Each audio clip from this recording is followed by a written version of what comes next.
Heading लगाइएगा concepts of health, concepts of health, concepts of health. देखिए concepts of health, concept कुछ ऐसी चीज होती है जो बेसिकली क्या होती है, कोई चीज आती है, एक नई नई मार्केट में लॉन्च होती है, जिसके बारे में सब लोग टिप्पा टिप्पणी करते हैं कि भैया ये चीज में ये है वो है। उसी तरह से हेल्थ के बारे में बहुत सारी क्या बोली गई, बातें बोली गई, उसके बाद बोला गया कि हाँ ये ओवरऑल तरीके से ये हेल्थ है। ठीक है, तो कॉन्सेप्ट ऑफ हेल्थ में सबसे पहला जो कॉन्सेप्ट दिया गया वो कॉन्सेप्ट था biomedical concept.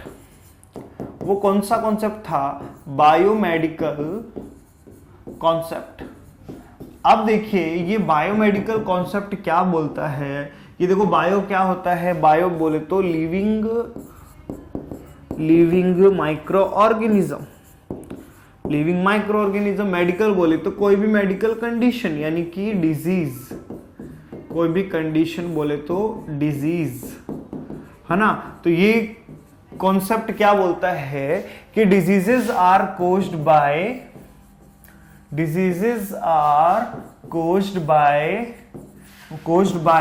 Various type of living micro organism, various type of living micro organism. ये बात बोली थी हमारे बायोमेडिकल कॉन्सेप्ट में। अब आपके दिमाग की बत्ती जलनी चाहिए कि ये बात तो हमारे लुईस पास्चर भैया ने कहां पे बोली थी, यही तो क्या थी, जर्म थ्योरी भी थी कि diseases are caused by various types of germs या फिर माइक्रो ऑर्गेनिज्म। तो अब देखिए दिमाग की बत्ती फिर से जलाओ और बताओ, क्वेश्चन आता है कि biomedical concept is based on, तो आंसर होगा कि biomedical concept is based on germ theory.